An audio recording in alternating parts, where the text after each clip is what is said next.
Bonsoir tout le monde, bienvenue. J'espère que vous allez bien, moi ça va très bien. Aujourd'hui, nouvelle vidéo, on parle de Hillsborough. Cette vidéo va pas être très joyeuse car on parle d'un drame qui a tué 96 personnes et qui a fait des centaines et des centaines de blessés. Avant que la vidéo commence, n'hésite pas à t'abonner, à lâcher un like, activer la petite cloche, partager la vidéo. Allez, c'est parti. Lors de la saison 88-89, Kenny Dalglish, célèbre légende du club de la Mersey, est le coach. Depuis quelques saisons, il a succédé à d'autres légendes du club, Bill Shankly et Bob Paisley. Il est dans la même lignée. Il a l'ADN de la victoire car il a déjà remporté un doublé Coupe Championnat en 1986, puis un autre titre de champion en 1988. En cette saison, Liverpool semble être de retour pour tout gagner. En début janvier, Arsenal mène le championnat, mais suite à leurs nombreux déboires, Liverpool les rattrape. Le match du 23 avril semble être le choc de la saison. Mais 8 jours plus tôt a lieu la demi-finale de la FA Cup entre Liverpool et Nottingham Forest, l'équipe du légendaire entraîneur Brian Clough, à Hillsborough, dans le stade du club de Sheffield Wednesday. L'objectif était que les deux équipes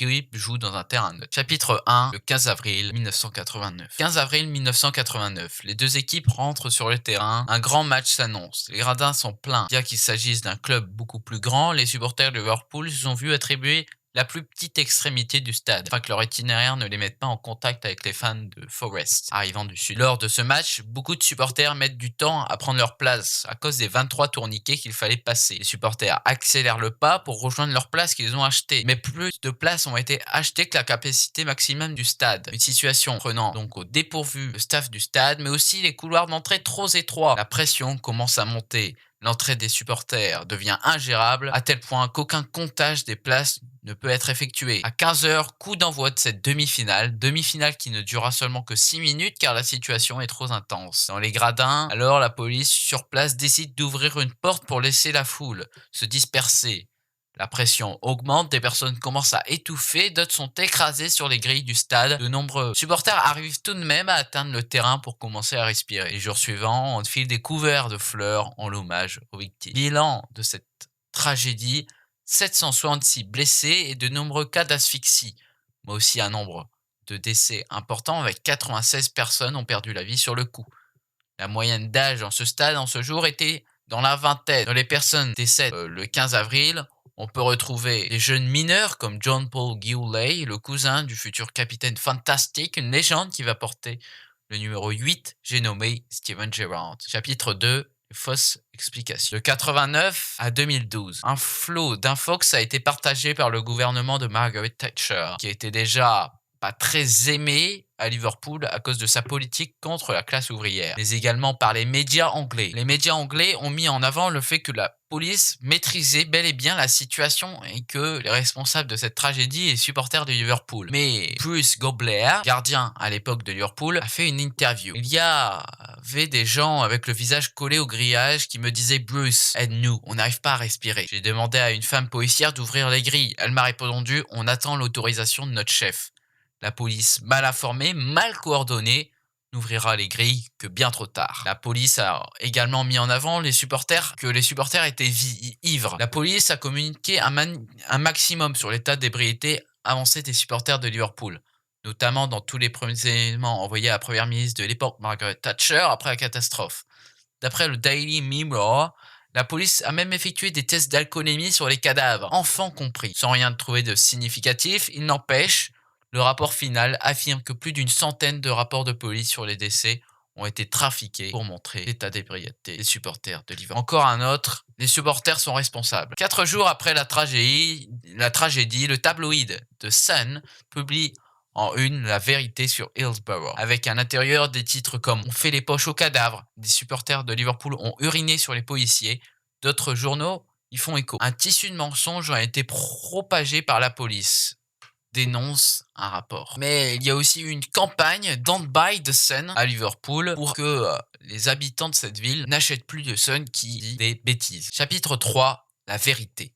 En 2012, la police a été reconnue coupable de cette catastrophe pour leur mauvaise gestion, selon un jury. Le jury a conclu. Des erreurs de police ont provoqué une situation dangereuse au tourniquet. Les échecs des commandants ont provoqué un coup de cœur sur les terrasses. Il y a eu des erreurs dans les boîtiers de contrôle de la police concernant l'ordre d'ouvrir les portes. Les défauts du stade ont contribué au désastre. Il y a eu une erreur dans la certification des sécurités du stade de Hillsborough.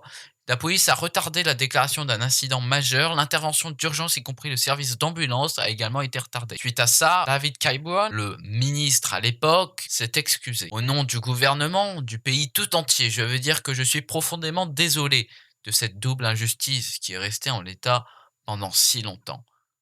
Cette double injustice réside selon lui dans les fautes ayant conduit au décès des victimes et dans la tentative des policiers de faire croire à la responsabilité des supporters. Pourtant, il n'y a pas eu de procès, pas de puni. L'éditeur du Sun a reconnu pourtant avoir menti, la police aussi, mais ni le gouvernement, ni la justice ont sévi le Sun et la police. Chapitre 4. L'après. Avril 1989. Suite à cet événement, de nombreux joueurs de Liverpool voulaient stopper leur saison. Mais cette saison sera prolongée car Liverpool doit rejouer le match contre Nottingham, également continuer les matchs de Premier League. Le match contre Arsenal sera décalé comme dernier match de la saison. Liverpool perdra le match à Anfield mais également le championnat. D'un point de vue logistique, les hooligans en Angleterre c'est fini.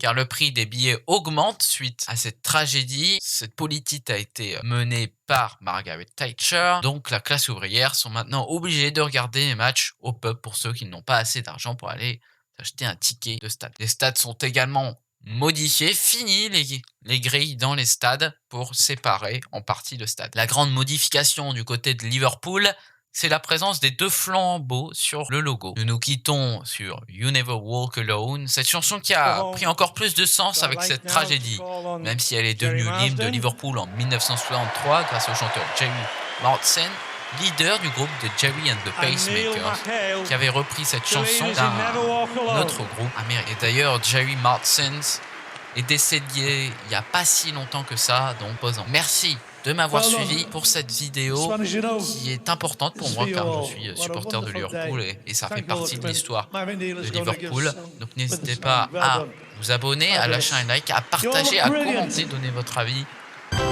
sur cette vidéo et sur mes autres vidéos, me donner des conseils. Si vous réagissez par rapport vraiment à cette vidéo, soyez dans le respect quand même de la situation. J'ai vu plusieurs vidéos sur ce sujet sur YouTube et certains commentaires étaient un petit peu déplacés sur la situation. Mais bon, je fais confiance en ma petite communauté. Donc, commentez. Voilà. Puis au pire, si le respect n'est pas là, le commentaire sera supprimé. Allez, merci de m'avoir suivi. Goodbye.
Thank you, Neil. Thank you.